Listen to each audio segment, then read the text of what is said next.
남녀노소 누구나 공공시설을 편리하게 이용하도록 돕는 가이드라인이 발표됐습니다. 교회에 적용 가능한 부분은 없을지 살펴봤습니다. 눈물의 이산가족 상봉 1차 일정이 모두 마무리됐습니다. 2차 상봉은 24일 시작됩니다. 사회복지시설에서 종교 행위를 강제하지 못하도록 하는 법안이 발의됐습니다. 오늘 뉴스리포트에선 법안을 둘러싼 논란과 문제점을 짚어봅니다. 납북자란 용어를 실종자로 바꾸는 법 개정을 규탄하는 목소리가 나오고 있습니다. 여름철 어린이들이 좋아하는 슬러시 카페를 차리고 다음 세대 전도에 힘쓰는 구세군 영등포교회에 찾아가 봤습니다. 일본군 위안부 피해자를 둘러싼 진실을 조명하고 그들의 삶을 기리는 진실과 정의 그리고 기억 전시회를 소개합니다. 안녕하십니까. 구티비 뉴스입니다.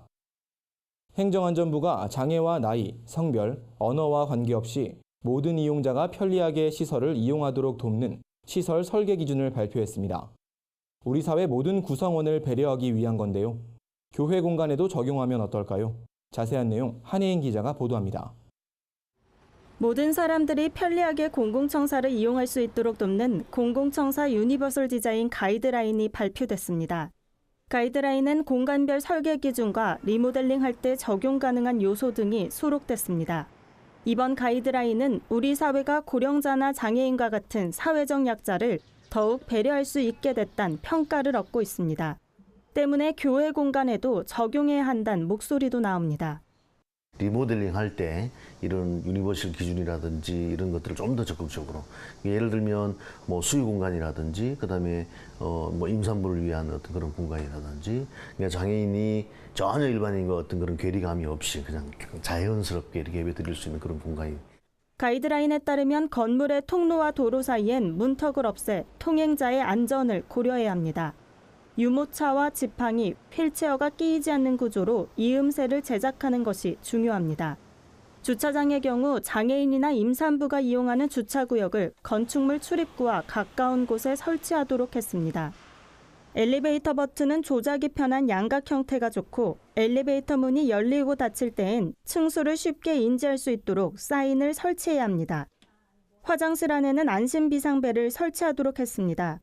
위급 상황 발생 시 벨이 울림으로써 사고에 대응할 수 있다는 겁니다. 또 외국인이나 어린아이를 위해 픽토그램을 적극 사용하라는 내용도 포함됐습니다. 사회적 약자들이 교회에서 불편함을 겪지 않도록 교회의 배려와 관심이 필요해 보입니다. 구티비 뉴스 한혜인입니다. 2박 3일간 이어졌던 1차 남북 이산가족 상봉이 마무리됐습니다. 이산가족들은 언제 다시 만날지 모를 헤어짐에 눈물을 감추지 못했는데요. 북측 이산가족이 남쪽 가족을 만나는 2차 상봉은 24일 시작됩니다. 1차 상봉을 위해 금강산을 향했던 버스가 동해선 육로로 다시 되돌아왔습니다. 기약 없는 헤어짐의 가족들은 주소와 전화번호를 주고받거나 사진 촬영을 하는 등 만남의 흔적을 남겼습니다.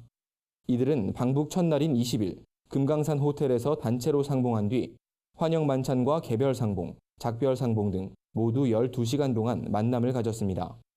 과거엔 없었던 객실 개별 식사 시간은 남의 시선을 의식하지 않고 가족끼리 시간을 가질 수 있었다는 점에서 눈길을 끌었습니다. 이번 이산가족 상봉은 총 2차례에 걸쳐 진행됩니다. 북측 이산가족이 남쪽 가족과 만나는 2차 상봉은 24일 금강산에서 동일한 방식으로 진행됩니다. 뉴스리포트입니다. 우리나라 사회복지시설의 대부분은 종교단체에서 운영하고 있습니다. 복지활동의 특성상 소외이웃을 돌아보잔 종교계의 기본 정신과 일치하기 때문인데요. 그 중에서도 기독교는 단연 가장 많은 수를 차지하고 있습니다. 보건복지부 통계를 보면 국내 사회복지시설 중 기독교 단체가 운영하는 곳은 절반이 넘습니다. 전체 507개 사회복지법인 중 기독교 단체가 운영하는 곳은 251개입니다. 법인으로 등록되지 않은 시설을 포함하면 훨씬 더 많습니다. 그런데 최근 종교단체가 운영하는 사회복지시설에서 종교 행위를 강제하지 못하도록 하는 법안이 발의돼 논란이 일고 있습니다. 복지시설에서 예배나 기도에 참석을 강요하면 처벌을 한다는 건데요. 어떤 내용인지 윤화미 기자가 취재했습니다. 몇 년 전 한 기독교 NGO 단체 직원이 종교를 이유로 불합리한 차별을 받았다며 국가인권위원회에 진정을 냈습니다.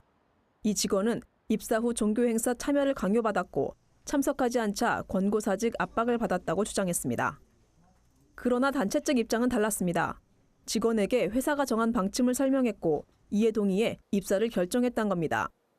또 직원이 참석을 강요받았다는 월요 예배는 전 직원이 모이는 일종의 조회 시간이었다고 설명했습니다. 하지만 인권위는 직원의 손을 들어줬습니다. 종교 행사에 참여를 강제한 것은 합리적이지 않다는 이유입니다. 이 같은 인권위 결정은 단체의 성격을 이해하지 못한 편파적인 판단이었다는 비판을 받았습니다. 그런데 사회복지시설에서 종교 행위를 강제하면 처벌할 수 있다는 법안이 최근 발의돼 논란이 되고 있습니다. 더불어민주당 김상희 의원이 대표 발의하고 같은 당 소속 10명의 의원이 발의에 참여한 사회복지사업법 개정 법률안입니다. 사회복지사업법 35조 3항은 사회복지시설을 설치 운영하는 자 및 시설의 장은 시설의 종사자, 거주자 및 이용자에게 종교상의 행위를 강제해선 안 된다고 나와 있습니다. 그리고 이 사항을 위반했을 땐 300만 원 이하의 벌금을 물게 됩니다. 입법 예고 기간인 열흘 동안 해당 페이지엔 2,500개가 넘는 시민 의견이 달렸습니다. 대부분 법안을 반대한다는 입장입니다. 법안을 대표 발의한 김상희 의원실 관계자에게 입법 취지를 물었습니다. 강요에 의한 종교 행위는 최대한 사라지는 것이 맞다라는 생각이고요. 본인의 동의와 상관없이 그런 종교 행위에 강제로 참여하게 하거나 그렇다면 이제 문제가 될 수 있다고 생각합니다. 문제는 개정된 조항의 내용이 모호하다는 점입니다. 종교상의 행위가 구체적으로 무엇을 의미하는지, 강제한다는 한계선은 어디까지인지 판단이 어렵습니다. 일반적인 범위를 생각하시면 되지 않을까 싶은데요. 종교 행위라는 게 뭐 예배나 뭐 어떤 불교면은 뭐 이제 뭐 법회나 뭐 이런 것들을 얘기하겠죠. 본인이 원하지 않는데 억지로 하도록 하면 그건 강제가 아닐까라고 생각합니다. 법이 적용되는 대상도 매우 포괄적입니다. 교회나 기독교 단체가 운영하는 어린이집은 물론 요양원, 장애인, 노숙인, 다문화시설, 미혼모나 청소년센터도 모두 해당됩니다. 사회복지시설이라고만 돼 있기 때문에 공식 통계에 잡히지 않는 시설도 다 포함된다고 볼 수 있습니다. 또 시설의 직원뿐 아니라 거주자와 이용자도 누구든 법적 문제를 제기할 수 있게 됩니다. 때문에 실제 복지시설을 운영하는 단체 입장에선 법안이 통과되면 단체 활동에 많은 제약을 받게 된다고 말합니다. 일단 뭐 직원분들이 이제 그거를 근거로 해서 법인의 어떤 속한 종교적 행위를 이제 거부를 하겠죠. 종교성이 들어간다는 것이 다 나쁜 게 아니고 그걸 통해서 또 어떤 봉사자 인력 동원이나 지역의 또 유관 기관들의 어떤 동원도 협조도 많이 구할 수 있는 부분이고 후원도 많이 이끌어낼 수 있는 부분, 또 긍정의 부분이 굉장히 많은데 그렇게 뭐 종교성이 조금이라도 가미가 되면 왜 이렇게 하냐, 법적으로 금지를 했는데 이걸 빼라, 저건 빼라, 요건 빼라 그러면은 일부의 극단적인 사례만 가지고 전체 복지시설을 대상으로 종교 행위를 금지하는 법, 처벌 규정을 포함한 법제화가 반드시 필요하냐는 반문이 생깁니다. 일각에선 심각한 종교 탄압이란 주장도 나옵니다. 종교 특성에 의해서 이루어져야 되는 종교 행위가 많이 있는데 이해된다면 모두 다 저촉돼서 이 벌금 대상으로 된다고 하는 것들은 정말 종교 자유를 침해하는 아주 악법 중의 악법이다 이렇게 볼 수밖에 없습니다. 기독교는 한국의 선교를 시작한 이래 100년간 성경적 사랑의 실천으로 사회 봉사에 앞장서 왔습니다. 소외된 이웃을 돌봤던 기독교의 사회복지 활동이 현실을 고려하지 못한 입법으로 위축되지 않도록 주의가 필요합니다. 구티비 뉴스 윤화미입니다. 납북자란 용어를 실종자로 바꾸는 법 개정을 규탄하는 목소리가 나오고 있습니다. 납북자 가족들로 구성된 단체들은 더불어민주당 송갑석 의원이 대표 발의한 개정안을 납북자 모욕법이라고 비판했습니다. 이들은 북한의 민간인 납치는 유엔 등 국제사회에서 이미 인정한 범죄 행위라며 납북자를 실종자로 변경하자는 것은 위안부를 여성 봉사자로 바꿔 부르자는 것과 다름없는 것이라고 주장했습니다. 이어 6.25 납북 별정자 가족회 김기용 회장은 북한의 책임을 명확히 하는 납북이란 표현을 쓰지 않는 것은 북한 측의 입장과 논리를 그대로 반영하는 꼴이라며 납북 피해자 가족들을 2번 죽이는 이번 개정안을 당장 철회해야 한다고 말했습니다. 한편 개정안을 발의한 송갑석 의원은 납북자란 표현은 북한 측에서 강한 거부감을 보이는 단어라며 남북 관계에서 충돌을 완화하기 위한 취지라고 밝힌 바 있습니다. 여름철 어린이들이 좋아하는 슬러시를 마음껏 맛보도록 카페를 차린 교회가 있습니다. 시원한 슬러시를 무료로 제공하면서부터 이 교회엔 동네 아이들의 발걸음이 끊이지 않는다고 하는데요. 구세군 영등포교회 사역 현장에 한진식 기자가 다녀왔습니다. 매년 여름 구세군 영등포교회 1층 로비엔 슬러시 카페가 열립니다. 동네 어린이들은 학교가 끝나고 집에 돌아가거나 학원에 가는 길에 교회에 잠시 들러 시원한 슬러시를 맛봅니다. 올해 유난히 긴 폭염이 이어지면서 많게는 하루 400명에 달하는 어린이들이 이 슬러시 카페를 찾았습니다. 더운데 시원한 슬러시도 먹을 수 있고 학원 가기 전에 친구들이랑 교회에서 이야기도 할 수 있어서 너무 좋아요. 구세군 영등포교회는 지역 어린이들을 섬기며 이들에게 하나님의 사랑을 전하기 위해 2013년 여름 슬러시 카페를 처음 열었습니다.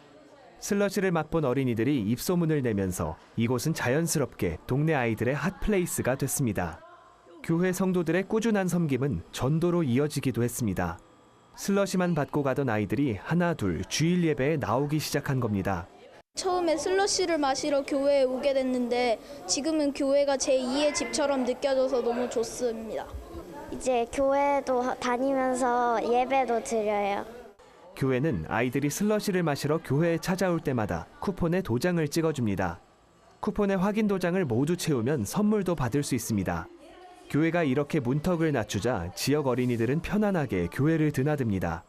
슬러시를 통해 아이들이 예배에 나오기 시작하면서 부모가 함께 신앙생활을 하게 된 사례도 꾸준히 생기고 있습니다. 교회에 다니는 아이나 다니지 않는 아이나 누구든지 쉽게 교회에 발걸음할 수 있는 그런 공간이 되었으면 좋겠다는 바람으로 어린이들을 위한 또 다양한 프로그램, 나아가서 어린이들만이 아니라 가정적으로 뭔가 전도하고 연결시킬 수 있는 좋은 사역들을 지금 계속 구상하고 있습니다. 아이들의 슬러시 카페는 겨울이면 핫초코 카페로 변신합니다. 구세군 영등포교회는 앞으로도 동네 어린이들이 편하게 찾아올 수 있도록 이 공간을 활용할 계획입니다. 구TV 뉴스 한진식입니다. 일본군 위안부 피해자들을 둘러싼 진실을 조명하고 그들의 삶을 기리는 진실과 정의 그리고 기억 전시회가 진행되고 있습니다. 일본군 성노예였다란 제목으로 마련된 이번 전시는 1부 위안부의 진실과 거짓, 2부 내가 바로 성노예, 3부 정의를 향한 외침, 4부 함께 외치는 평화로 구성됐습니다.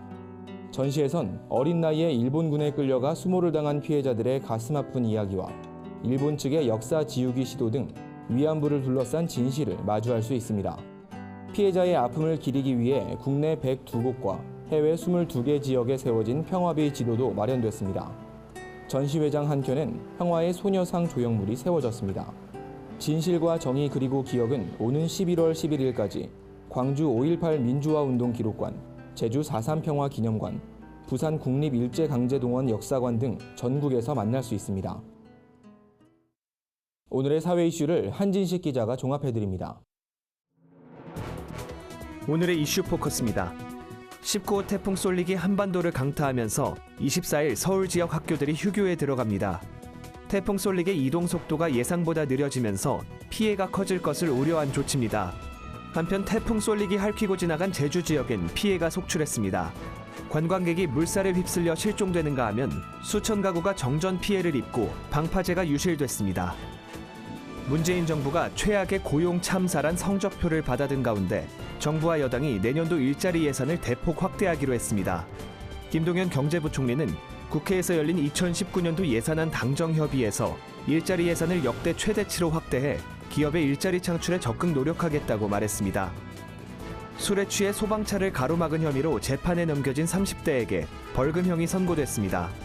A씨는 지난 2월 대전 서구 한 주택가에서 화재 신고를 받고 출동하는 소방차를 술에 취한 상태에서 아무런 이유 없이 10여 분간 가로막은 혐의로 기소된 바 있습니다. 구TV 뉴스 한진식입니다. 주요 단신입니다. 신천지가 내달 17일부터 이틀간 인천 아시아드 주 경기장에서 만국회의 4주년 기념 행사를 연다는 소식이 전해졌습니다. 이 행사는 신천지 이만희 교주가 대표로 있는 단체에서 매년 개최하는 행사입니다. 이에 전국 신천지 피해자 연대는 행사장 인근에서 행사 저지 집회를 갖겠다는 계획을 전했습니다. 총신대학교 재단 법인이사 전원이 23일자로 해임됐습니다. 교육부는 22일 이 같은 사항을 통보하며 실태조사 이후 시정조치를 이행하지 않아 임원 취임 승인을 취소한다고 밝혔습니다. 교육부는 학교의 정상 운영을 위해 임시이사를 추천하고 최종 파송이사를 결정할 예정입니다. 조카 강간미수로 재판에 넘겨진 한 목회자가 징역 3년형을 선고받았습니다. 해당 목사는 지난해 혼자 살고 있는 조카의 집에 찾아가 성폭행을 시도했다가 미수에 그친 걸로 알려졌습니다. 당시 조카는 남자친구와 집에 함께 있었고 남자친구가 직접 찍은 영상이 결정적 증거가 된 걸로 전해졌습니다. 한편 해당 목사가 속한 기장총회는 피해자에게 실질적 지원을 하도록 방안을 마련하겠다고 밝혔습니다. 인도네시아 한인선교사연합회와 목회자연합회가 아시안게임 한국 대표팀의 선전을 위해 기도로 마음을 모았습니다. 예배에 참석한 이들은 하나님께는 영광, 조국에는 기쁨이 되는 경기를 펼치게 해달라고 기도했습니다. 한편 현지 기독 응원단은 선수촌 내에 예배 처소를 마련하겠다는 계획을 전했습니다. 이상으로 뉴스를 마칩니다. 구TV 뉴스는 인터넷 신문 데일리 굿뉴스를 통해서도 보실 수 있습니다. 시청해주신 여러분 고맙습니다.